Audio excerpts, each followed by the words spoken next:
Seigneur, nous te remercions et nous prions que tu ouvres nos yeux pour que nous puissions recouvrer tout ce que nous avons perdu et que ton nom soit magnifié dans chaque vie au nom de Jésus. Tu es le Dieu qui ne peut échouer. Tu es le Dieu qui appelle équipe et nous envoie pour cela. C'est pourquoi nous prions que tu nous aides à l'accomplir dans nos vies, dans notre ministère, dans notre appel au nom de Jésus. Demandons, Seigneur, que tu aides les ministres, les serviteurs de Dieu, comme tu les as aidés, tu n'as pas changé le même qu'auparavant. Fais-le dans chaque vie au nom de Jésus. Seigneur Jésus, nous avons confié nos vies, nous avons tout confié entre tes mains. Tu es le même hier, aujourd'hui et demain et pour toujours.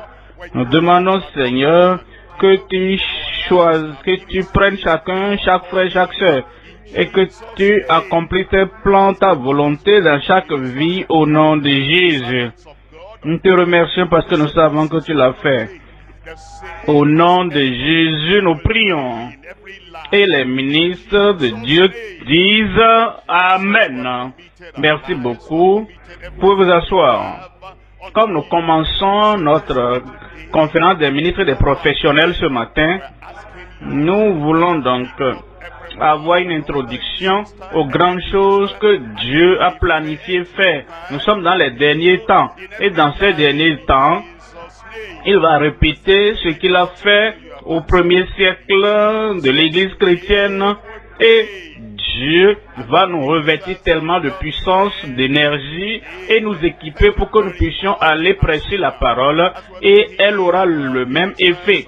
Elle aura les mêmes résultats comme les résultats et l'effet qu'elle a eu dans les années précédentes. Et je prie que tu te rendes disponible pour prêcher, disponible pour servir, disponible pour servir le Seigneur et le Seigneur agira à travers ton ministère et fait ce qu'il n'a jamais fait par le passé dans ton appel au nom de Jésus. Comme nous commençons aujourd'hui, nous considérons le message « Recouvrer la tête de hache perdue pour la vie et le ministère ». Recouvrer l'Église, ce que nous avions par le passé, la puissance que nous avions avant, le zèle que nous avions et la passion que l'Église avait. Pour l'Église en tant qu'un ensemble, un tout, recouvre la tête de hache perdue pour nos vies, la vie de l'Église et du ministère. Alors, l'Église locale, ton Église à toi, ce que l'Église avait, la puissance, la passion, le zèle, l'effet et la productivité que ton Église avait par le passé. Peut-être tu ne vois plus ça maintenant, comme cela est arrivé à certaines dénominations qui étaient puissantes au début. Mais maintenant, comme nous avançons, il semble que le feu n'est plus là, il semble que la puissance n'est plus là. Et la productivité n'est plus là. C'est ce dont nous parlons. Nous voulons recouvrir la tête de hache perdue pour nos vies et pour nos ministères. Maintenant, pour les individus, regarde le nombre d'années que tu as passé dans le ministère. Le Seigneur t'a appelé et tu savais, tu connaissais l'effet qu'il avait sur ta vie.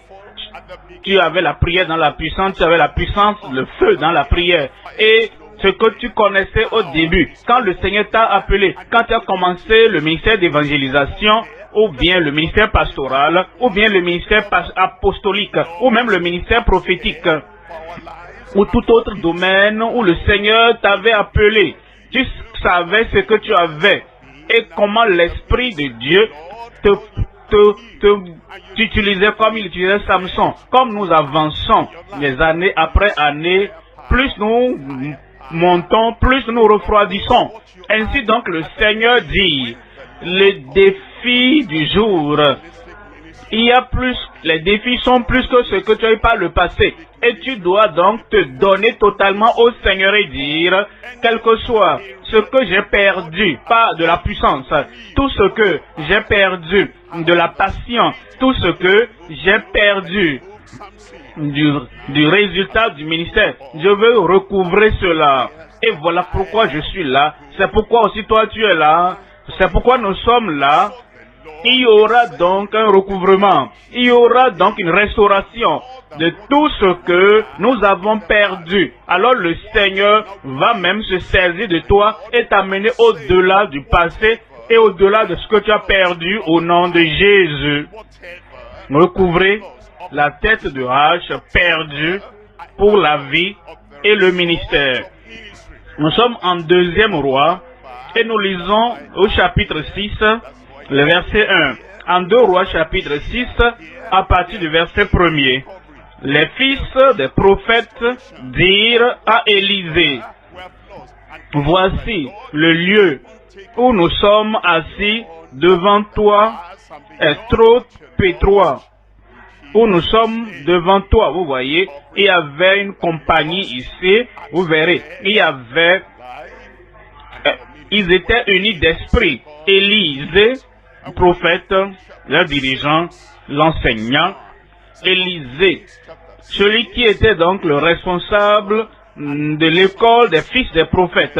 Il était avec eux, il vivait avec eux. On dit le lieu où nous sommes est trop étroit pour nous. Trop étroit, trop petit, et trop donc confiné pour nous. Et dans le verset 2 nous dit, allons jusqu'au Jourdain. Nous prendrons là chacun une poutre et nous y ferons un lieu d'habitation. Chacun devait être impliqué dans la construction, dans la croissance et dans l'expansion du ministère que Dieu les avait appelés à faire. Là où le lieu d'habitation, pas seulement l'habitation de Dieu, où Dieu lui-même nous a suscité et dit, alors nous y ferons un lieu d'habitation. Élisée répondit, allez, c'est bon, vous voulez l'expansion, vous voulez l'élargissement, vous voulez l'accroissement, la demeure, l'habitation où vous êtes, là où vous apprenez, afin que plus de la grâce de Dieu et plus de la puissance de Dieu descendent sur vous, et dit, allez, verset 3, et l'un d'eux dit, consens à venir avec tes serviteurs. Oui, tu peux ne pas couper du bois, mais ta présence là, avec nous, sera suffisante. Ainsi donc, consens à venir avec nous. Il répondit, j'irai. J'irai. Comme nous dirigeons le peuple de Dieu, et ils vont, et voici ce qu'il veut faire pour la croissance et l'expansion et l'accroissement de l'œuvre du royaume. Le dirigeant qui est en haut, en tête, ne doit pas attendre de dormir à la maison. Il doit, si la jeune génération a le zèle, la passion, s'ils ont le désir, et ils veulent faire tout ce qu'ils veulent faire pour élargir et fasse croître le royaume, l'homme qui est en tête, qui est là il y a longtemps, le dirigeant, qui enseigne les fils des prophètes, lui aussi doit avoir la volonté, lui aussi doit avoir le zèle et la passion d'aller avec eux. J'irai. En réalité, c'est ce type de décision dans nos cœurs en tant que dirigeants.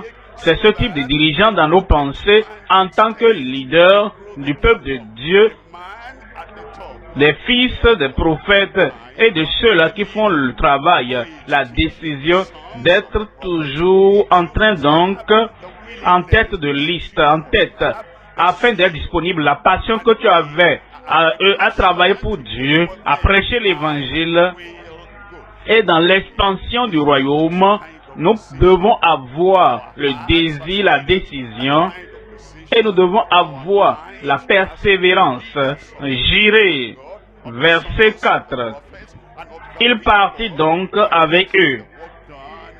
Ne fais jamais une promesse que tu n'es pas prêt à tenir.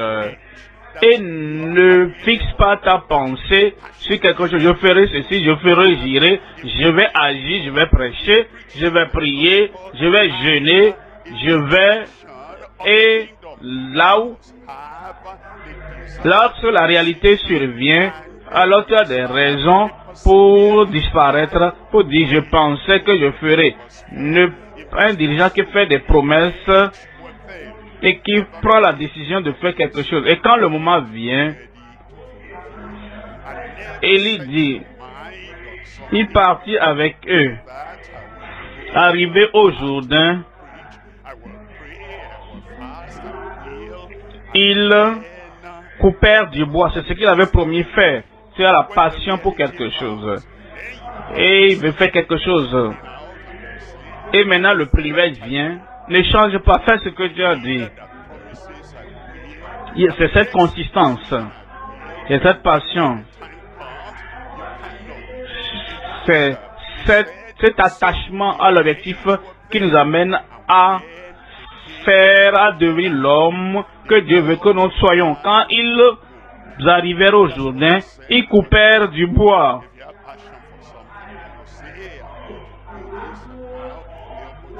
Verset 5. Et comme l'un d'eux abattait une pourpre, le fer, la tête de la hache tomba dans l'eau. Le fer de la hache tomba dans l'eau.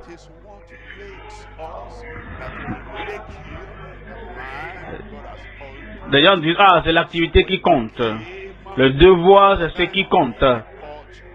Même si le fer de la hache est tombé dans l'eau,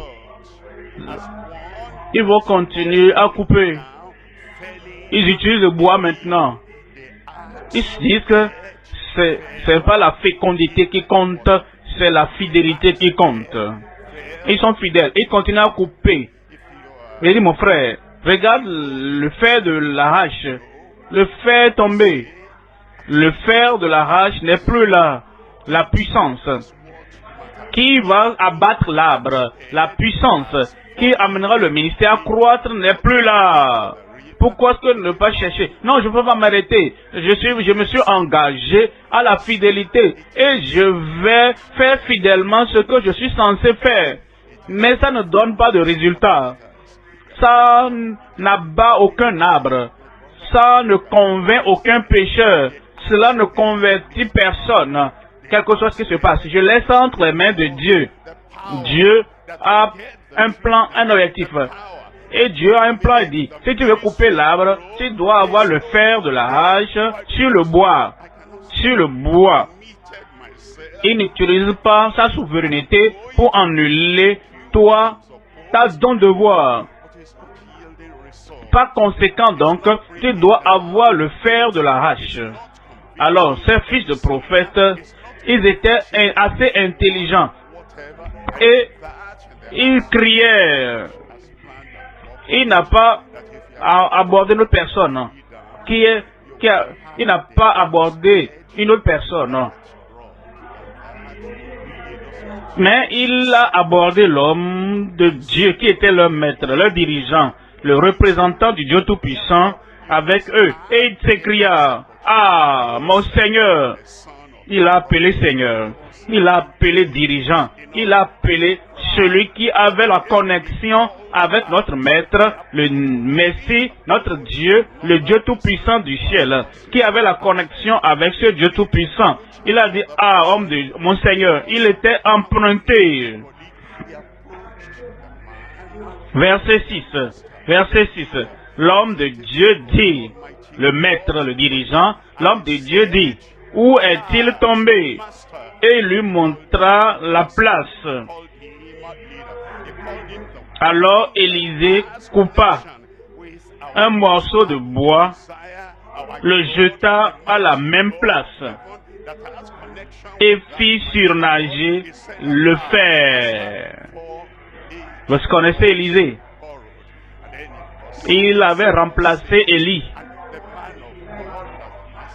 Et Dieu l'a conduit.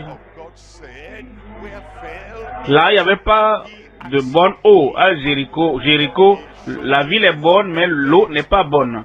Et ça causait donc la maladie et la mort. Il a dit, montrez-moi la source. Et à la source, il a mis du sel et a jeté là-bas. et tout a été assaini. Maintenant, nous avons le fer de Hache qui est tombé dans la rivière. Et il a dit, où est-il tombé? Et ils ont montré le lieu. Et il a coupé un bois et jeta là, et le fer a surnagé. Verset 7. Puis il dit, enlève-le. Et il avança la main, celui qui avait perdu le fer, prends-le. Il y a un rôle divin que tu ne peux pas faire. Il y a la puissance du côté de Dieu que toi tu ne peux pas exécuter. Dieu peut le faire. Il fait le surnaturel et toi tu fais le naturel. C'est une combinaison du Dieu suprême du ciel et des serviteurs soumis de Dieu sur la terre. C'est une combinaison du divin pour que le fer surnage. Et le rôle humain étend ta main et prends-le. Et il étendit la main et le prit. C'est l'histoire que nous considérons. Et si vous comprenez l'histoire, vous comprendrez l'application. Recouvrez la tête de hache ou le fer de hache perdu pour la vie et le ministère. Il y a trois parties à considérer. Premièrement, la vie et le ministère de l'homme de Dieu. Nous devenons enfants de Dieu, fils de Dieu, serviteurs de Dieu, et ensuite nous devenons l'homme de Dieu. Deuxième point, le lien avec le miraculeux par le ministère ou la prédication des pieux. Élisée était un homme pieux, homme de Dieu, pieux, juste, connecté à Dieu. Et cet homme qui avait perdu donc le fer de la hache, s'était donc mis en contact avec Élisée. Nous devons être liés à notre Maître, notre Seigneur Jésus-Christ, qui peut tout faire de façon parfaite dans nos vies. Deuxième point donc, la connexion, le lien avec le miraculeux par le ministère des pieux. Troisième point, l'apprentissage pour la maîtrise. L'apprentissage pour la maîtrise. Vous voyez Élisée, quand il est venu vers Élie, pas seulement quelqu'un qui labourait avec les animaux, il ne faisait rien avant avec la puissance surnaturelle, il ne connaissait rien de Dieu, il ne connaissait rien en ce qui concerne servir en tant que prophète. Mais quand il est venu vers Élie, il a observé Élie, il a appris d'Élie, et il a appris jusqu'à ce qu'il avait la maîtrise. Élie n'était plus là, il avait été enlevé par les chars de feu. Et maintenant, il était tout seul, mais il avait reçu la double portion de l'Esprit de Dieu, comme Élie allait au ciel. Il avait appris tout ce qu'il devait apprendre. Maintenant, il était temps pour lui d'utiliser ce qu'il avait appris. Quand Élie était parti,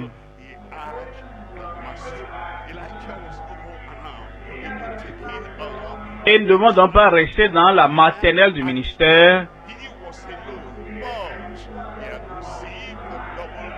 Nous devons donc continuer à apprendre jusqu'à ce que nous maîtrisons tout ce qui concerne le ministère. L'apprentissage pour la maîtrise par les ministres de l'Évangile. Premier point, la vie et le ministère de l'homme de Dieu. Il y a trois choses. Premièrement, la conversion et l'appel des recouvreurs. Ceux qui finissent par recouvrer ce qui est perdu, les perdus qui avaient rétrogradé, les perdus dans ce qui est perdu dans leur vie personnelle. Premièrement, donc, ils ont la conversion et l'appel pour être des recouvreurs. Deuxième, la commission et la consécration des restaurateurs. La commission que Dieu donc a lancée à chacun. Nous recouvrons des vies, nous recouvrons ce qui est perdu, nous recouvrons les hommes et les femmes, ceux qui se sont égarés. Et les choses merveilleuses que Dieu a données, pour que tout ce que chaque église a perdu, ou bien que nous avons perdu, nous avons la commission, la consécration, la commission et la consécration des restaurateurs. Troisième point, c'est la conviction et la confession du recouvrable. Recouvrable. Tout homme qui approche le Maître, le Seigneur, à travers Élie lui-même, il était recouvrable. Recouvrable. Il dit, ah, mon Seigneur, c'était emprunté. Il avait la passion, le désir, que ce qu'il avait perdu, il veut retrouver, il veut récupérer cela. Lui-même, sa vie, son ministère, sa passion, et tout ce qu'il avait jamais rêvé avoir. Et il savait que ces choses peuvent être récupérées, recouvrées. Si nous voulons avoir toutes ces choses dans nos vies, nous devons nous positionner. Nous devons reconnaître nos pertes. Deuxièmement, nous devons reconnaître la puissance plus grande que notre puissance qui amènera tout ce que nous avons perdu à revenir dans nos vies. Nous devenons en un mot les recouvrables. Et nous avons la conviction, je sais que cette chose qui était perdue n'est pas perdue pour toujours. Et je sais que ce que je cherche par la prière, par la foi, n'est pas perdu pour toujours. J'ai cette conviction. Maintenant, je dois sortir et me lier au prophète, à l'homme de Dieu. Et donc faire la confession. C'est fait, c'est perdu. Ma vie de prière n'est plus telle qu'elle était. Ma confiance en Dieu n'est plus ce qu'elle était. Et la promesse que j'ai, et la main dont je m'attachais aux promesses de Dieu de façon tenace, ce n'est plus la même chose aujourd'hui. C'est lorsque nous confessons avec conviction, c'est lorsque nous confessons avec attente que nous aurons tout ce que nous avons perdu. Et je prie que cette période où nous sommes ensemble soit une période de recouvrement, de restauration totale dans ta vie, dans ton ministère, au nom de Jésus. Amen. Voyons le premier élément, la conversion et l'appel des agents de recouvrement. En 1er Roi 19, verset 13. 1 Roi chapitre 19, voyons le verset 13. Il dit, quand Élie l'entendit, il a vu, il a entendu une petite voix, il entendit la voix. Quand il a entendu cette petite voix, il s'enveloppa le visage de son manteau. Il sortit et se tint à l'entrée de la caverne. Et voici, une voix lui fit entendre ces paroles. Que fais-tu ici, Élie?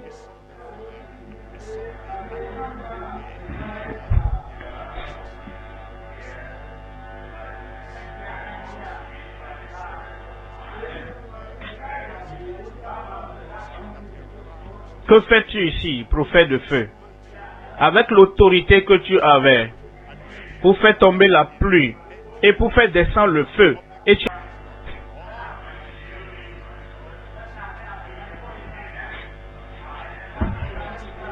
N'oublie pas le feu. Est-ce que tu as oublié comment tu as affronté tous ces prophètes de Baal, Élie, tout seul? Élie, que fais-tu ici? Verset 16. Verset 16.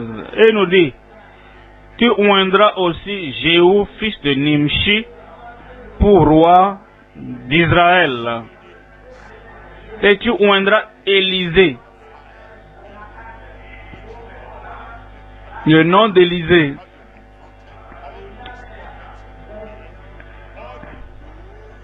Élisée n'avait pas fait des manœuvres politiques pour y parvenir.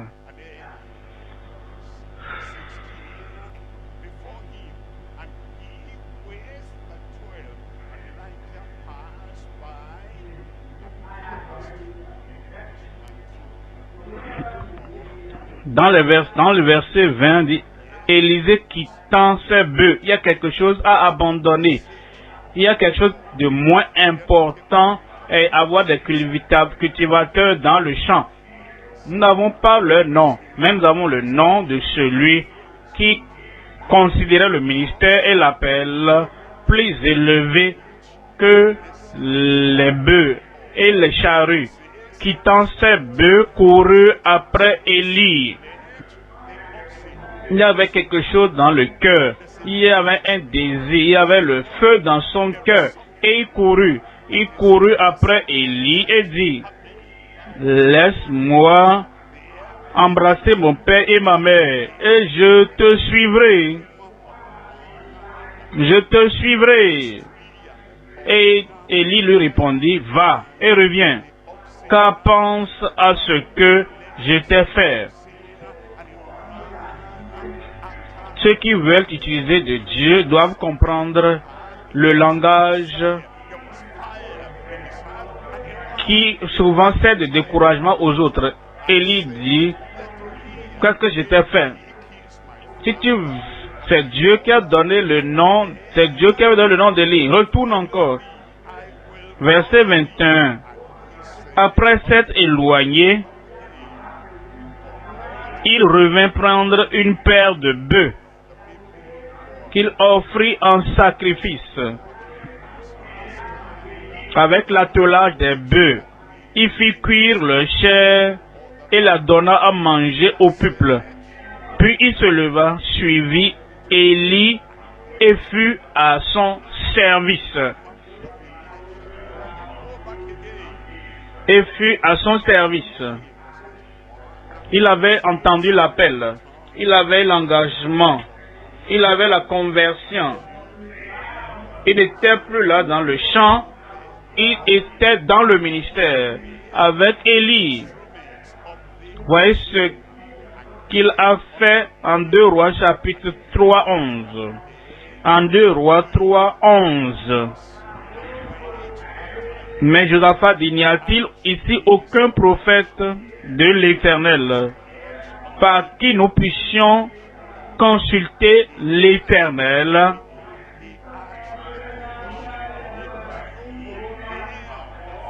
L'un des serviteurs du roi d'Israël répondit, il y a ici Élisée.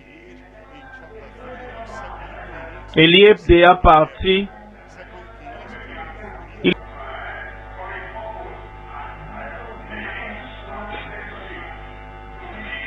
Il versait l'eau sur les mains, point d'objectif, car il était destiné à devenir prophète.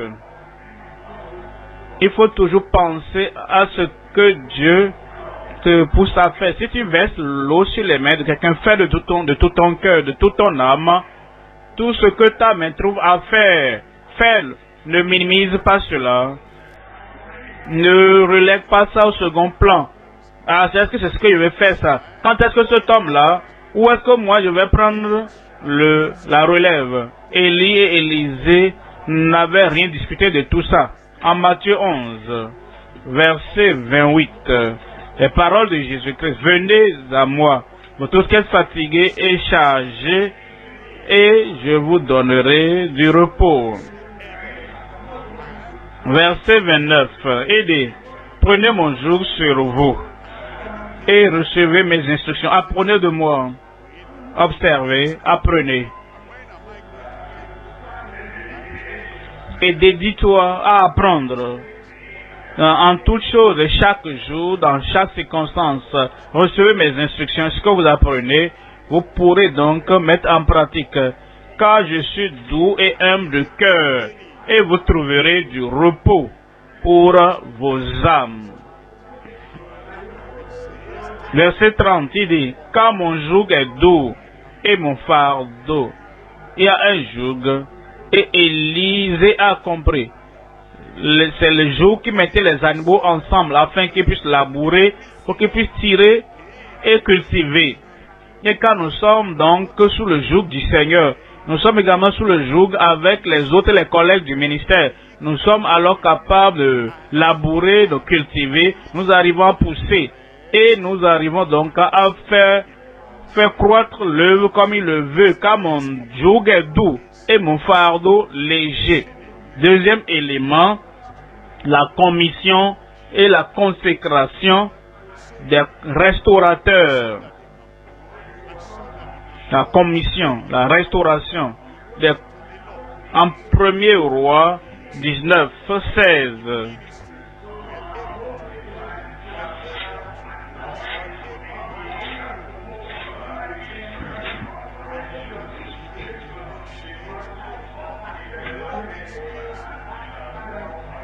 Verset 16 de 1 roi 19. Tu oindras aussi Jéhu, fils de Nemchi pour roi d'Israël, et tu oindras Élie, fils de Shaphat d'Abel Mehoba, pour prophète à ta place. Ça, c'est la description de son appel, de sa commission. Toi, tu seras déjà parti. Et tout ce que tu devras faire, cet homme Élisée le fera. Affronter les rois, prêcher la parole, défier la nation. Pourquoi est-ce que vous clochez de deux côtés? Si Dieu, c'est Dieu, servez-le. Si c'est Baal, servez. Tout ce que Élie faisait, en relevant la gloire de Dieu, en élevant la gloire de Dieu, invitant le peuple à prêter allégeance au Dieu du ciel, au Créateur et à leur Rédempteur. Tout ce que Élie faisait, lui, Élisée, sera le prophète à ta place. Nous devons comprendre notre commission. Si Élie était là dans cette situation, qu'est-ce qu'il fera? Il allait prier, il allait prêcher, il allait prophétiser, il allait défier le peuple, il les ramènera à Dieu. Il ne va pas trembler, il ne sera pas timide. Il va proclamer la pensée du Seigneur. Élisée sera un prophète à ta place. À ta place, dans ton rôle. Ça, c'est l'appel qu'il avait. Et c'est l'appel que nous avons également, nous devons comprendre. Nous sommes venus restaurer la gloire de Dieu. Nous sommes venus restaurer l'alliance à Dieu. Nous sommes venus restaurer l'engagement des individus, des familles, des nations. Nous sommes venus restaurer tout cela à Dieu. Nous sommes venus restaurer le peuple qui s'est éloigné de Dieu et qui sont loin de Dieu, qui ont rétrogradé.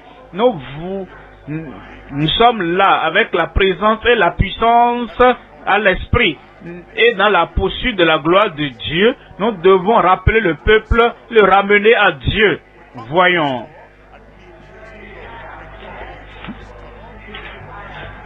Ésaïe 58, 11. Ésaïe 58, 11. L'Éternel sera toujours ton guide. Et peut-être nous sommes ici en Samarie et nous réussissons. Et il y a un énorme peut-être dans le désert. L'Éternel sera toujours ton guide. Alors qu'il ce lieu, il y a un autre devoir là-bas qui touche la vie de l'homme, qui va prendre la plénitude de l'évangile en Éthiopie. Alors viens ici. Nous avons besoin du guide du Seigneur. Qu'est-ce que je vais faire? Et quelle est la commission que j'ai? Quel est l'appel que j'ai? Voilà pourquoi le Seigneur dit, il rassasiera ton âme dans les lieux arides et il redonnera de la vigueur à tes membres. Tu seras comme un jardin arrosé. Un meilleur amen. Parfois, tu te sens desséché. Et c'est comme si on ne veut plus de nous. Nous avons soif de quelque chose. Nous ne savons pas en réalité d'où ça vient. Et dans notre soif, dans notre sécheresse, nous sommes confus. Qu'est-ce que nous allons faire? La commission inclut que Dieu, quand tu es desséché, quand tu as soif, et il semble que tout est desséché, qu'il te rafraîchisse. Alors ta pensée est rafraîchie, ton cerveau est rafraîchi et ta vision est rafraîchie. Pour ceux d'entre nous qui utilisons donc les tablettes, vous essayez de pouvoir chercher un programme dans la tablette et finalement vous recevez un signe rafraîchi. Il faut rafraîchir, éteins et rallume. Et quand c'est rafraîchi, les programmes que tu n'arrivais pas à voir ou lire ou découvrir, voici tout apparaît. Nous devons donc nous rafraîchir nos vies. Nous devons rafraîchir notre vision. Nous avons besoin de rafraîchir tout ce que Dieu nous a donné et aider. Tu seras comme un jardin arrosé, comme une source dont les eaux ne tarissent pas. Ta vie ne va pas échouer. Ton appel ne va pas échouer. Ta conversion ne va pas disparaître au nom de Jésus. Verset 12. Aider, les tiens rebâtiront sur d'anciennes ruines. Tes convertis, tes enfants, ta famille, et ceux sur qui tu as d'influence, ceux qui relèvent de toi, rebâtiront sur d'anciennes ruines.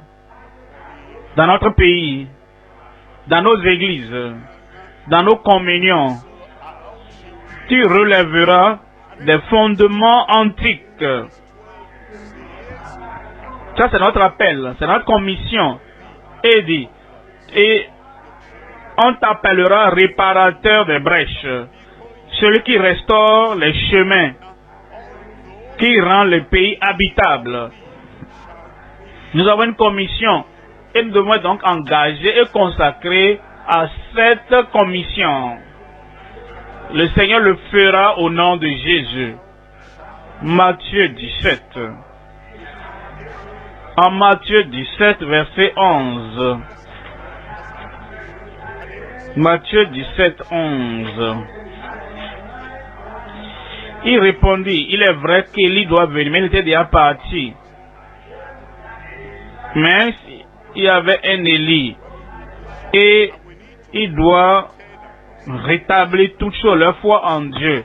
Il doit restaurer leur fidélité à Dieu. Il doit restaurer le service à Dieu. Il va restaurer leur confiance en Dieu. Et avec la commission que Élisée était venu mettre en place. Et pour vous également, le restaurateur, et aider avant que le Seigneur ne vienne, la foi que l'Église a perdue, quand le Fils de l'homme sera venu, est-ce qu'il trouvera la foi sur la terre? C'est ce que nous restaurons, c'est ce que nous devons restaurer. Et toutes les choses que la parole de Dieu, la parole de salut, le plein salut, c'est ce que nous devons restaurer parce que cela a déserté plusieurs lieux. Troisième élément maintenant, la conviction et la confession du recouvrable. La conviction et la confession du recouvrable. Est-ce qu'il y a des choses que nous avons perdues dans nos vies personnelles? Est-ce qu'il y a des choses que nous avons perdues dans nos familles? Le vin a diminué.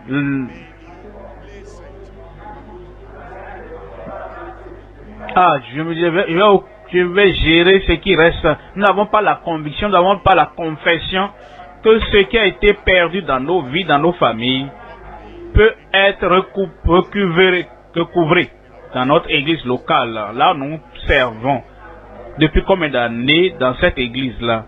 Et ceci est parti. Oh, il y a seulement des regrets. La fidélité qu'on avait, la conviction que nous avons, la consécration qu'on avait. Ceux-là qui travaillaient, ceux qui faisaient avec excitation, ceux qui faisaient de tout leur cœur, tout cela est parti.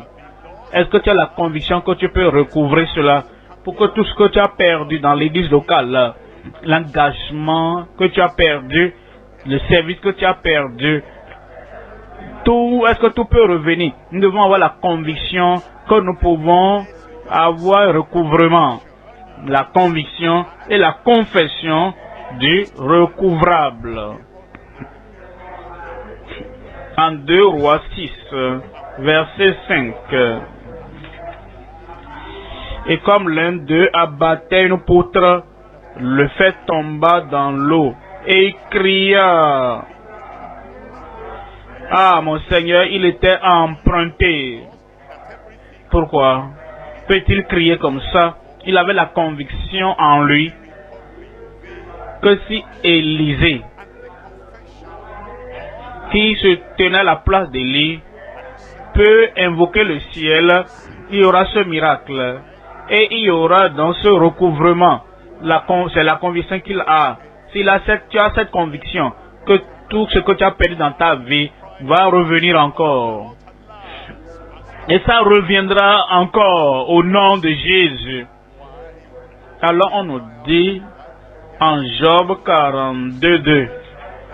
Job 42. Ça c'est la conviction. Je sais que tu peux tout. Je reconnais que tu peux tout. Dans mon corps, même mon épouse, pourquoi est-ce que tu espères maudit Dieu et meurs? Job avait la conviction que tu reconnais que tu peux tout. Et les disciples du Seigneur disent je vais pécher avec tout ce reniement. Est-ce que je peux être un apôtre? Je sais que Dieu peut tout faire. Avec tous les défis, les problèmes du jour et du ministère. Est-ce que je peux accomplir la volonté de Dieu? Je reconnais que tu peux tout. Dans ta vie, il peut tout faire.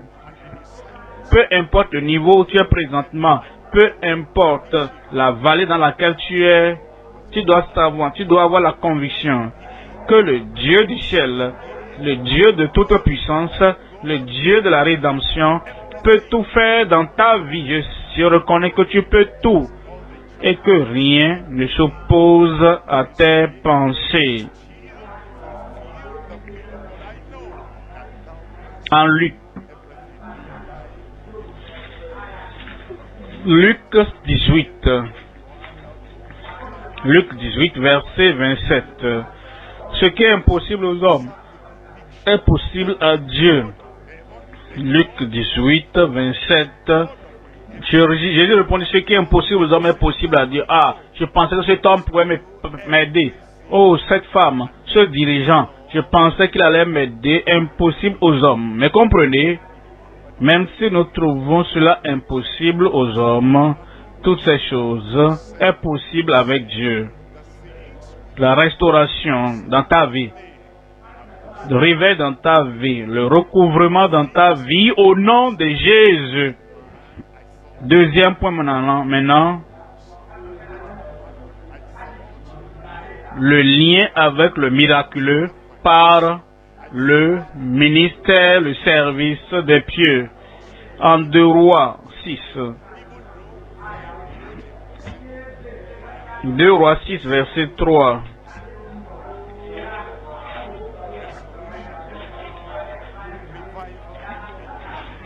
Et l'un d'eux dit, consent venir avec tes serviteurs, répondit, j'irai. Et si cette conviction n'était pas là, s'ils étaient allés sans Élisée, et maintenant le fer était tombé dans l'eau,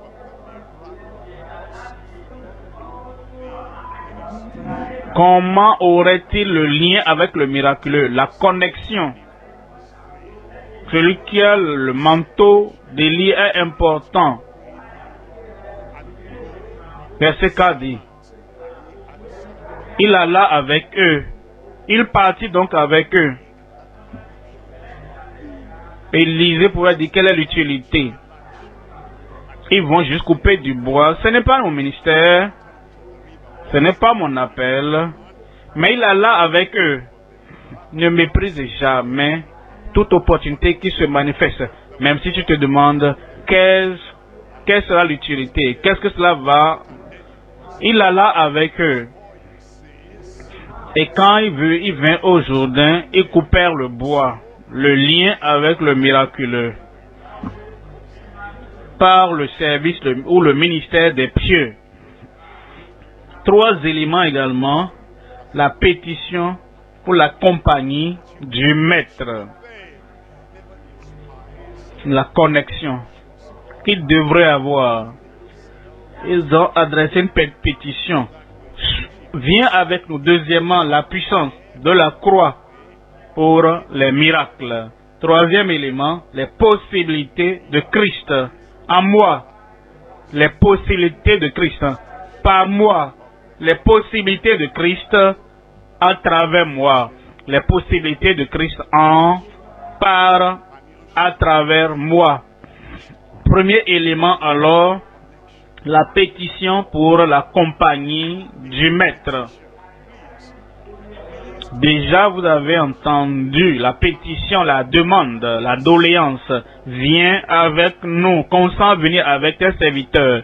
Et on nous dit,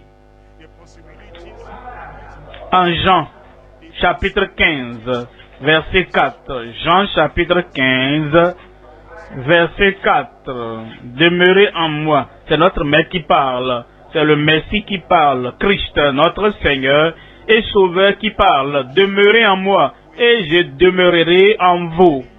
La connexion doit être là. Le lien doit être là. Comme le sarment ne peut de lui-même porter du fruit s'il ne demeure attaché au sceptre. Ainsi, vous ne le pouvez non plus si vous ne demeurez en moi. Pour que nous puissions porter du fruit, pour que nous puissions accomplir l'objectif de notre appel, demeurer en lui en tant que sauveur, demeurer en lui en tant que sanctificateur, demeurer en lui en tant que celui qui bâtit du Saint-Esprit, demeurer en lui comme notre maître qui est toujours au contrôle. Demeurez en moi et je demeurerai en vous. Comme le sarment ne peut de lui-même porter du fruit s'il ne demeure attaché au sceptre. Ainsi, vous ne le pouvez non plus, quel que soit ton talent, vous ne le pouvez non plus, quelle que soit ton expertise. Il dit, ainsi vous ne le pouvez non plus si vous ne demeurez en moi. Voyez le verset 5. Verset 5. Je suis le cep, vous êtes les sarments. Celui qui demeure en moi et en qui je demeure. La connexion doit être toujours là. Est-ce que tu veux prier pour les gens? La connexion doit être avec le Seigneur. Est-ce que tu veux conseiller les gens? La connexion doit être là. Est-ce que tu envisages régler un problème et découvrir ce qui manque? Pourquoi ceci ne marche pas? Le lien doit être là. La connexion doit être là. Celui qui demeure en moi et en qui je demeure porte beaucoup de fruits. Car sans moi, vous ne pouvez rien faire. Rien de rémunérateur, rien de surnaturel, rien qui a l'approbation du ciel. Car sans moi, vous ne pouvez rien faire. Deuxième élément, la puissance de la croix pour les miracles. La puissance de la croix pour les miracles. Voici ce que Élisée a fait. En 2 Rois, chapitre 6, verset 6, l'homme de Dieu dit, où est-il tombé? Et il lui montra la place. Alors Élisée coupa un morceau de bois et le jeta à la même place et fit surnager le fer. Comprenez? Tout ce qui a été écrit dans les Écritures, dans l'Ancien Testament, écrit pour notre instruction, nous qui sommes parvenus à la fin des siècles, par ces choses.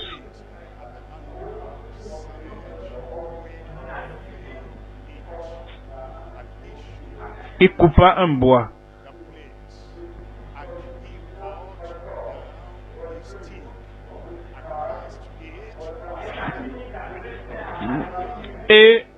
Dans l'Ancien Testament, nous avons des prophéties illustratives. Voyons en Exode 15, verset 23. Exode 15, 23. Ils arrivèrent à Mara, mais ils ne purent pas boire l'eau de Mara parce qu'elle était amère. C'est pourquoi ce lieu fut appelé Mara. L'eau amère, voyage amer, et la voie dans le désert, en a sur la terre promise, tout était amer. Qu'est-ce que le dirigeant a fait?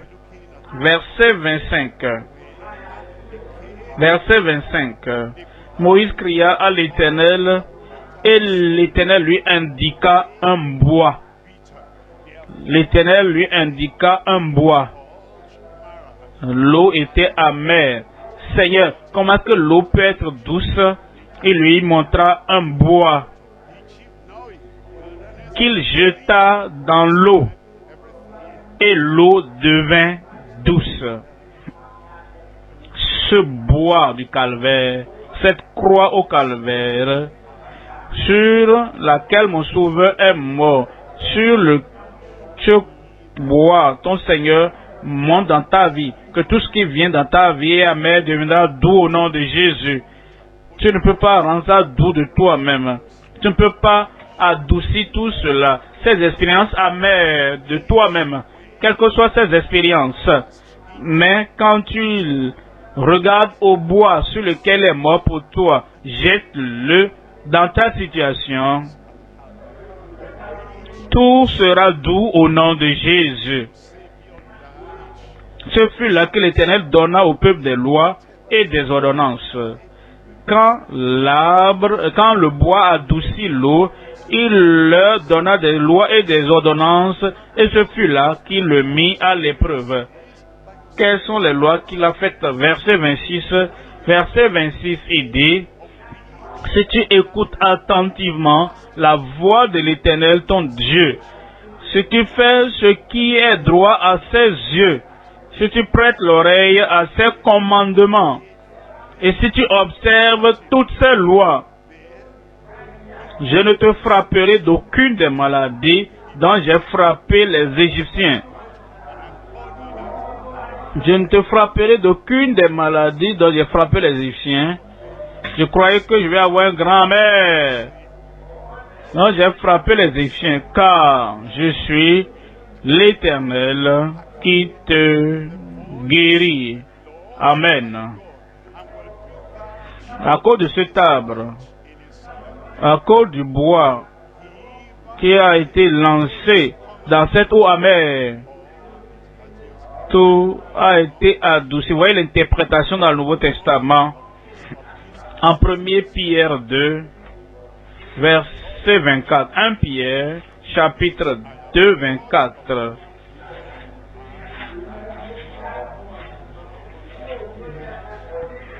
Lui qui a porté lui-même nos péchés en son corps sur le bois. Lui qui a porté lui-même nos péchés en son corps sur le bois, afin que, morts au péché, nous vivions pour la justice. Lisez-moi la suite. Par les maîtrissures duquel vous avez été guéris. C'est à cause de ce bois sur lequel il est mort. Et ils l'ont mis là. Et c'est par ces maîtrissures que tu es guéri au nom de Jésus. Troisième élément,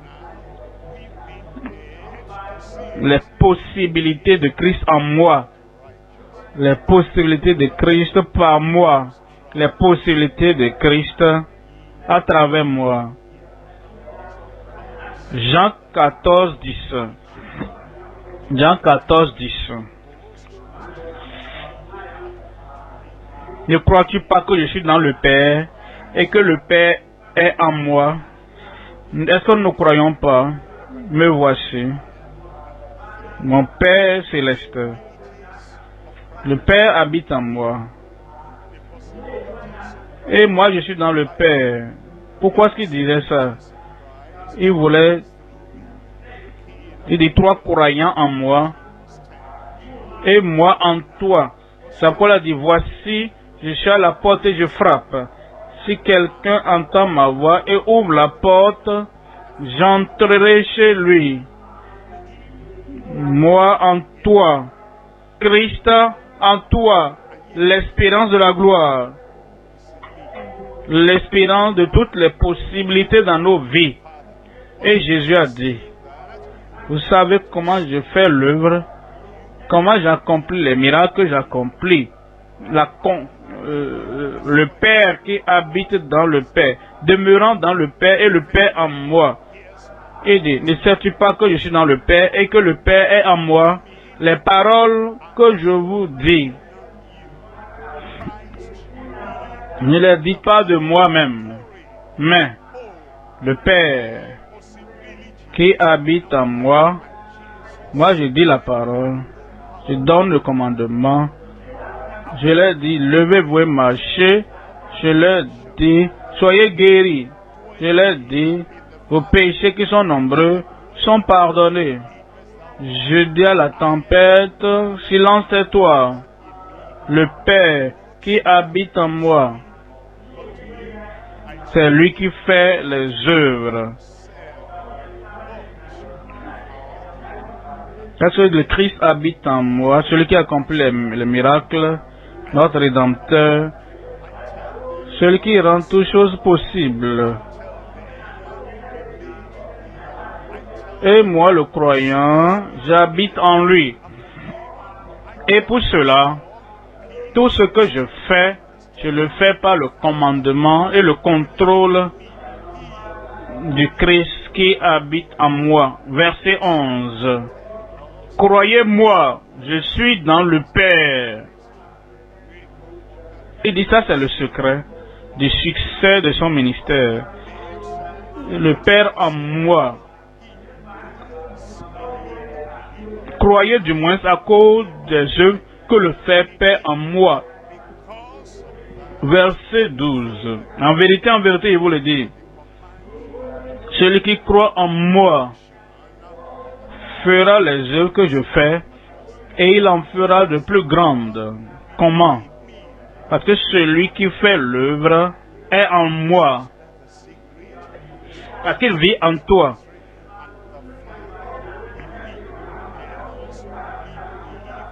Et il habite en toi. Il est vivant en toi, actif en toi. Il dit, les œuvres que je fais, vous en ferez de plus grandes.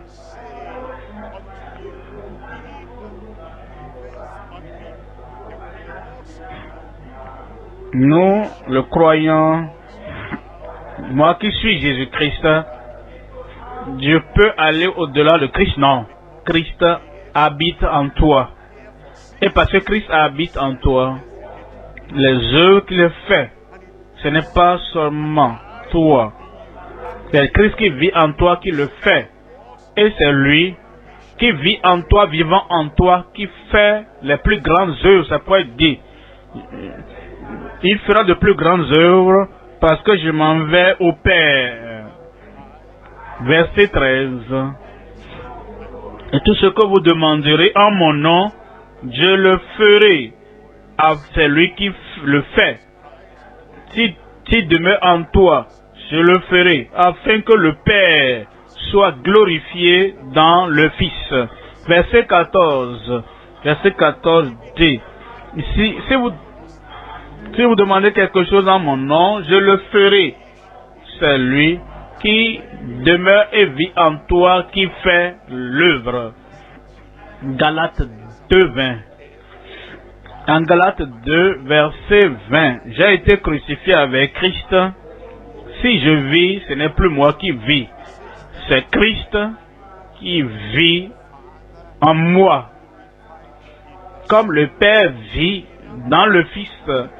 Et toute œuvre que le Fils fait, c'est le Père qui fait l'œuvre. La même chose pour nous croyants, nos ministres maintenant. Ce n'est pas nous qui faisons l'œuvre, mais Christ vit en nous. et la vie. Et si je vis maintenant dans la chair, je vis dans la foi au Fils de Dieu qui m'a aimé et qui s'est livré lui-même pour moi. Il va agir à travers toi. Je dis, il va travailler à travers toi. Et il accomplira tout ce qu'il devrait faire. S'il devait être sur la terre, il le fera.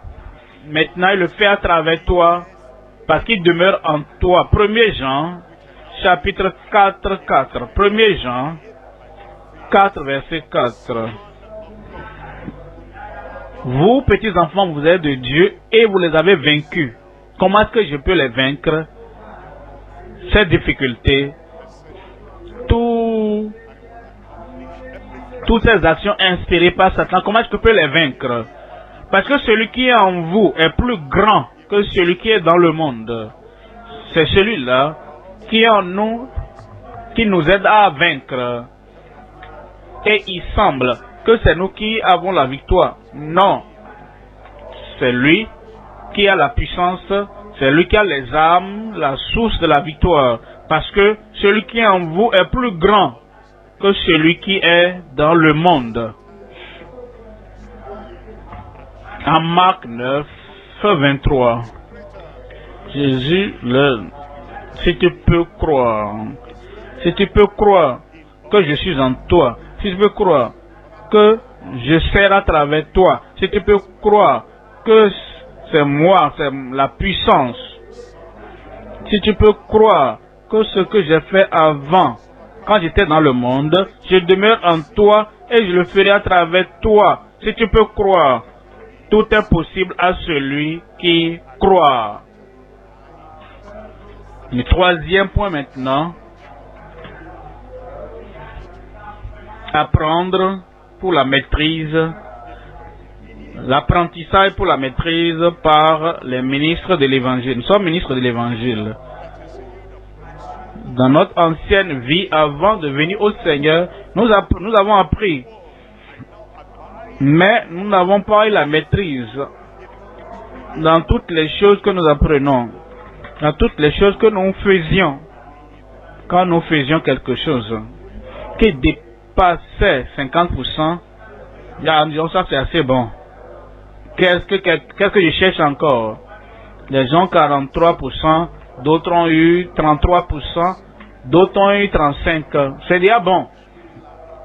Et quand on construit, quand on bâtissait quelque chose, et ça a commencé à s'élever un peu, on dit, ah, ça c'est assez bon. Voilà pourquoi nous n'avons pas pu avoir la maîtrise.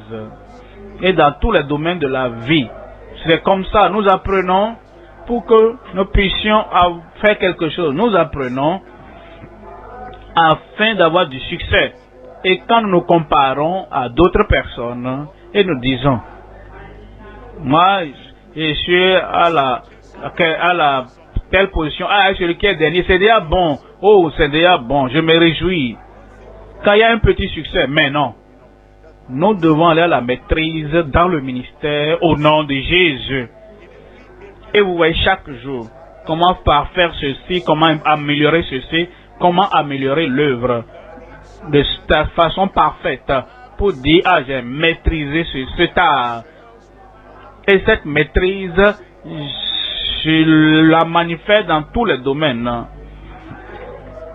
Si tu sais que tout ce que nous voulons, que tout ce après quoi nous courons, c'est la maîtrise de tout ce que nous faisons. Mais nous devons apprendre, après 25 ans dans le ministère, qu'est-ce que tu dois apprendre encore? Tu apprends pour la maîtrise. Après avoir réussi ici et là-bas, qu'est-ce que tu apprends encore? Tu apprends pour la maîtrise. Tu ne seras jamais satisfait. À moins que les promesses de Dieu soient accomplies dans ta vie. À moins que les promesses soient accomplies. Ne sois pas satisfait. À moins qu'il y ait plus d'échecs dans aucun domaine de la vie et du ministère. Tu apprends l'apprentissage pour la maîtrise par les ministres, parce que tu es ministre de l'Évangile. Il y a 3 éléments à voir. Premièrement, la formation et la vie des fils. Et c'est là où nous commençons. Nous sommes fils de Dieu. La formation et le style de vie des fils de Dieu. Deuxième élément, le modelage et l'apprentissage des serviteurs de Dieu. Nous passons donc de l'étape des fils pour devenir serviteurs de Dieu. Et le Seigneur nous modèle par ce que nous apprenons, par ce que nous utilisons dans ce que nous faisons. Le moulage et l'apprentissage des serviteurs de Dieu. Troisième élément, le service d'amour par les intendants de Dieu. Le service d'amour. Les choses que nous faisons, les choses que nous mettons en place, les choses que nous faisons dans le royaume. Prêcher la vie, sauver les âmes, tout ce que nous faisons, nous devons servir par amour. Parce que nous sommes les intendants de Dieu. Premier élément dans le troisième point, la formation et le style de vie des fils de Dieu. Jean 1,12. Mais à tous ceux qui l'ont reçu, Jean 1,12, il leur a donné le pouvoir de devenir fils de Dieu. À la conversion, devenons fils de Dieu. Par la repentance et la foi en Christ, devenons fils de Dieu. Comme nous le recevons comme sauveur. Nous ne pouvons pas nous sauver nous-mêmes, parce qu'il n'y a pas un autre nom qui a été donné parmi les hommes par lequel nous pouvons être sauvés, à moins que ce soit le nom de Jésus. Et quand nous le faisons, il nous donne le privilège, il nous donne la puissance, il nous donne le privilège de devenir fils de Dieu. Même ceux-là qui croient en son nom, nous ne croyons pas en notre sentiment. Est-ce que je suis enfant de Dieu? Est-ce que je regarde mes sentiments? Non, je regarde Christ. Il est mort pour moi. Et parce qu'il est mort pour moi, je crois à cela. C'est pour moi qu'il est mort. C'est pour moi qu'il a versé sang. Et comme je crois à cela, il me donne le privilège et la puissance et le privilège de fils de Dieu. En Romains 8, 14, mais à tous ceux qui sont conduits par l'Esprit de Dieu, ils sont fils de Dieu. Comme il vit en moi, il demeure en moi parce que je l'ai pris comme sauveur. Romains 8, 14. Sa présence est dans, je lui fais connaître parce qu'il conduit par son esprit. Philippiens 2, 14. Faites toutes choses sans murmure. Verset 15 de Philippiens 2. Afin que vous soyez irréprochables et purs des enfants de Dieu. Irrépréhensibles, ça c'est le privilège que nous donnons. Fils de Dieu, toujours présent avec nous. Ne va pas dans tes... ne fais pas ci. Et nous conduit à l'action. Il nous conduit dans le sentier de la justice. Et nous rend donc fils de Dieu, irrépréhensibles au milieu d'une génération perverse et corrompue, parmi laquelle vous brillez comme des flambeaux dans le monde. En 1 Jean 3, verset 1. 1 Jean, voyez quel amour le Père nous a manifesté pour que nous soyons appelés fils de Dieu. Fils de Dieu, fils de Dieu. 1 Jean 3, 1. Pour que nous soyons appelés enfants de Dieu, et nous le sommes. Si le monde ne nous connaît pas, c'est qu'il ne l'a pas connu.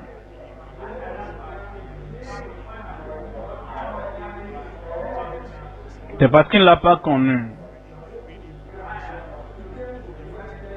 Bien-aimés, nous sommes maintenant enfants de Dieu et ce que nous serons n'a pas encore été manifesté. Mais nous savons que lorsque cela sera manifesté,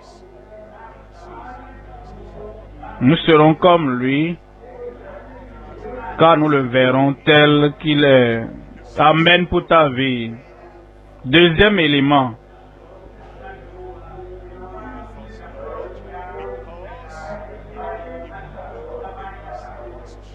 Quand nous devenons fils de Dieu, il y a une passion dans nos cœurs. Nous voulons servir. En servant le corps de Christ, nous voulons servir. En servant les citoyens du royaume, nous voulons être serviteurs. Nous devons modeler nos vies, mouler nos vies et nous préparer pour le ministère. En Tite chapitre 1, Tite 1, verset 1. Paul, serviteur de Dieu, converti. Paul, serviteur de Dieu, engagé, serviteur de Dieu, commissionné, serviteur de Dieu, consacré, serviteur de Dieu, contrôlé par l'Esprit de Dieu, serviteur de Dieu, rempli de grâce, parce que c'est pas la grâce que je suis. Paul, serviteur de Dieu, il fait tout ce qu'il fait et il nous fait passer par tout ce que nous passons et tout ce qui nous parvient. Il utilise tout pour nous modeler, pour devenir et demeurer serviteur de Dieu et apôtre de Jésus-Christ selon la foi et la vérité qui est selon la piété. Verset 2. Lesquels reposent sur l'espérance de la vie éternelle, promise dès les plus anciens temps par le Dieu qui ne ment point. Verset 3. Et qui a manifesté sa parole en son temps par la prédication qui m'a été confiée. Serviteur de Dieu qui prêche la prédication de l'évangile, la prédication du message de salut m'a été confiée d'après l'ordre de Dieu, notre Sauveur. Serviteur de Dieu. En 1 Corinthiens chapitre 15, verset 10. 1 Corinthiens 15, verset 10. Par la grâce de Dieu, je suis ce que je suis. La grâce fait de nous des fils de Dieu. Et la même grâce abondante, la grâce qui nous modèle, fait de nous des serviteurs de Dieu.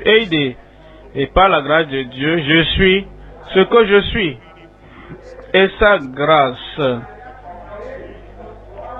grâce envers moi n'a pas été vaine. Loin de là, j'ai travaillé en tant que serviteur plus que tous. Non pas moi toutefois, mais la grâce de Dieu qui est avec moi.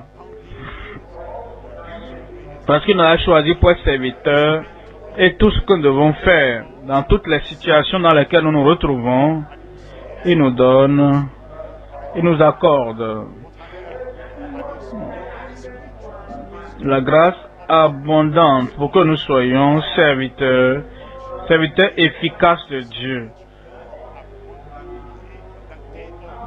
En Apocalypse 3, verset 3. Apocalypse 3, verset 3. Ils chantèrent le cantique.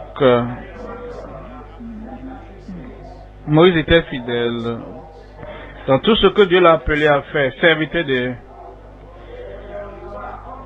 Au ciel, ils ont chanté le cantique de Moïse, serviteur. Il y a des gens qui se demandent, ils étaient dérangés, parce que Dieu a dit, tu ne vas pas aller sur la terre promise physique de Canaan. Parce qu'il est allé au ciel, bien sûr. Dieu lui-même a dit, Dieu même l'a enseveli, n'a permis aucune des mains des Israélites de le tenir. Deuxièmement, quand Dieu a appelé Josué, Moïse, mon serviteur, est mort. C'est toi, lève-toi et conduis le peuple. sur la terre promise.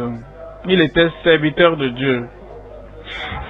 Josué a fait tout ce que Moïse, le serviteur de Dieu, lui avait dit de faire.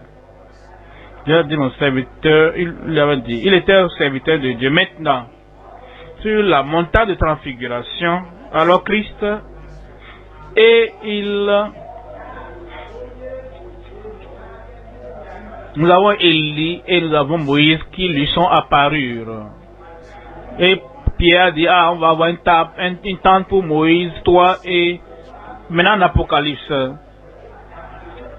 Ils ont dit, les rachetés de l'Éternel, le peuple de Dieu, qui sont allés au ciel. Ils ont chanté le cantique de Moïse, serviteur de Dieu. Et le cantique de l'agneau, Christ et Moïse. Ensemble dans le cantique de victoire au ciel. Grâce, grâce, merveilleuse sont tes œuvres, Seigneur Dieu Tout-Puissant. Juste et vrai, et tes voix, roi des saints. Troisième élément maintenant, le service d'amour par les intendants de Dieu. Nous sommes intendants de Dieu. On nous dit en 1 Corinthiens 4, verset 1. 1 Corinthiens 4, verset 1. Ainsi qu'on nous regarde comme serviteurs de Christ et des dispensateurs, intendants des mystères de Dieu. Verset 2. Verset 2, on dit, du reste, ce qu'on demande des dispensateurs, des intendants, c'est que chacun soit trouvé fidèle. Comme vous regardez Élisée, en regardant cet événement aujourd'hui,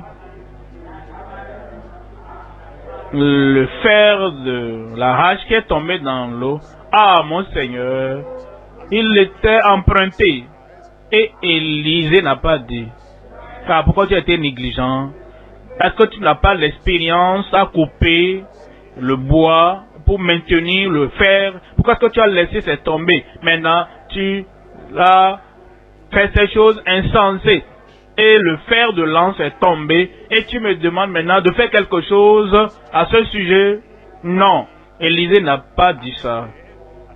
Il aimait les serviteurs. Et il aimait tous les fils des prophètes qui étaient sous son contrôle, sous son leadership. Pas de critique, pas de plainte, pas de mauvais propos, pas de mauvais commentaires. Oh, telle personne-là, tu l'as fait avant, tu l'as encore fait. Non. Quel que soit ce que nous faisons, nous devons servir dans l'amour. Nous devons aimer les gens. Nous ne les critiquons pas. Il a perdu le fer de la hache. On ne bondit pas sur eux. Ah, il a perdu le fer de la hache. Nous faisons quelque chose qui montre, peu importe ce qui est arrivé, nous aimons le peuple. Peu importe ce que ils ont fait avec haine ou colère, ou bien de tout ce que nous allons faire avec critique, malice, nous voulons faire ceci ou faire cela. Maintenant, ils nous donnent une chance de leur faire une mauvaise chose contre eux. Non, non, nous ne serons pas récompensés par Dieu. Nous devons donc servir dans l'amour si nous sommes intendants de Dieu. 1 Corinthiens 13.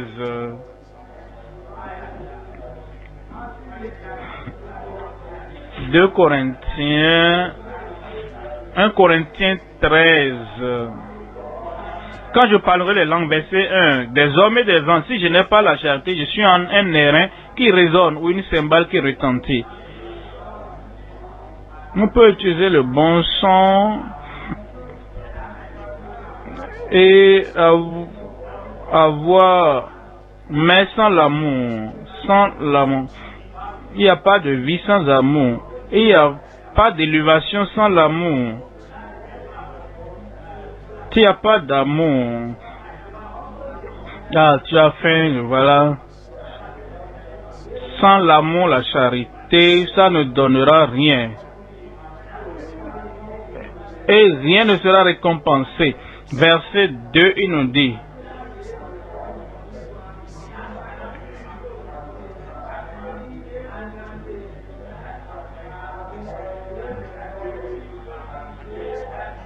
Verset 2 dit, quand j'aurai le don de prophétie, la science de tous les mystères, de toute la connaissance, quand j'aurai même toute la foi jusqu'à transporter des montagnes, si je n'ai pas la charité, je ne suis rien. L'évaluation du ciel.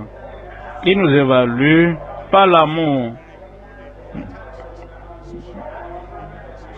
Si nous avons perdu l'amour et nous continuons le ministère, et il n'y a pas... Et le Seigneur dit, mais où est le fer de la hache qui est tombé dans la rivière? Et nous coupons. Nous sommes en colère. Nous sommes en colère contre le peuple de Dieu, même contre les pécheurs. Nous parlons des fumeurs. Nous sommes en colère contre eux. Tu vas te donner du cancer. Nous sommes en colère contre les gens. Cette colère-là, et ça vous amène à accroître votre tension artérielle et toutes ces choses-là. Et nous condamnons les gens sans les amener par amour pour les sortir de la condamnation. Le ministère n'a aucune valeur. Nous pouvons même avoir la foi pour transporter les montagnes de maladies ou quoi. Et il y a l'animosité dans le cœur, il y a l'amertume contre les gens. Et dit, je ne suis rien. Verset 3. Verset 3 nous dit, et quand je distribuerai tous mes biens pour la nourriture des pauvres, j'ai plus d'argent, cette famille et autres là, et c'est moi qui les fais survivre, sans moi, ils seraient morts, sans moi, ceci ou cela. Et s'ils font quelque chose, par erreur, en disant, regardez, l'ingrat là, c'est moi qui le nourris, c'est moi qui le donne ceci ou cela. Il n'y a pas d'amour alors. Nous sommes seulement dans les activités, nous faisons les bonnes choses. C'est bon de nourrir les pauvres, c'est bon de déplacer les montagnes, c'est bon d'aider les gens. Mais l'état de notre esprit, l'état de notre âme, et ce que nous avons envers les gens, et ce qui est en nous, ça rend notre ministère inutile. Et si nous avons perdu le fer de la hache d'amour, nous devons prier, Seigneur, aide-moi. Je veux aider avec un cœur libre. Je veux bâtir avec un cœur libre. Je veux faire l'œuvre du royaume avec le bon état de cœur. Car si je distribuais tous mes biens pour la nourriture des pauvres, quand je livrerai même mon corps pour être brûlé, si je n'ai pas la passion, une personne que je m'en fous, que ces persécuteurs viennent, qu'ils me brûlent vivant, je vais le faire. Je serai comme Abednego, même si tu le fais sans la charité et l'amour, cela ne te sert de rien. Dans le royaume de Dieu, il dit, même quand je livre mon corps pour être brûlé, si je n'ai pas la charité, l'amour, cela ne me sert de rien. Verset 13. Maintenant, dans ces trois choses demeurent la foi, l'espérance et la charité. La foi, l'espérance et la charité. Mais la plus grande de ces choses, c'est la charité, l'amour. Je prie que tout ce que nous avons perdu, enseveli dans l'eau de lutte de la vie, et nous n'avons plus le fer de la hache, la puissance, la passion, le fer du désir pour prêcher l'évangile, pour que les gens sortent du péché et viennent dans le royaume. Je prie que le fer de hache que tu as perdu aujourd'hui, que Dieu le restaure. Et tu retrouveras les beaux vieux jours où la puissance du Seigneur était active et vibrante dans ta vie, où tu marchais dans l'amour de Dieu. Quand quelqu'un n'a pas venu te pousser ou te tirer, mais tu as cet amour, tu es heureux pour faire l'œuvre de Dieu. Et les résultats viennent plus que jamais par le passé, et de plus grands résultats dans ta vie au nom de Jésus. Il veut le faire aujourd'hui. Et il le fera aujourd'hui. Et quel que soit ce que tu demanderas, il le fera. Il t'a placé là-bas pour réussir. Et tu ne vas pas échouer. Levons-nous maintenant et parlons à Dieu dans la prière. Je vais recouvrer, quel que soit le fer de lance que j'ai perdu, quelle que soit l'efficacité que nous avons perdue, quelle que soit la puissance, quel que soit le zèle, quelle que soit la passion, quelle que soit la chose essentielle que nous avons perdue, pour le succès dans le ministère, que le Seigneur est prêt à nous restaurer cela. Ouvre la bouche et parle à Dieu dans la prière. Et dis, Seigneur, me voici, me voici, me voici. Tu m'as appelé et tu accompliras toutes bonnes choses dans moi pour que tu me donnes le succès. Parle au Seigneur, parle au Seigneur. Et faire de la rage, recouvrer dans le ministère, recouvrable, la passion, tout ce dont tu as besoin.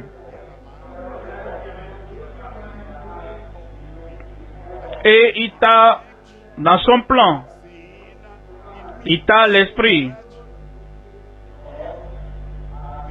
le fer de lance perdu, tu peux le recouvrer maintenant.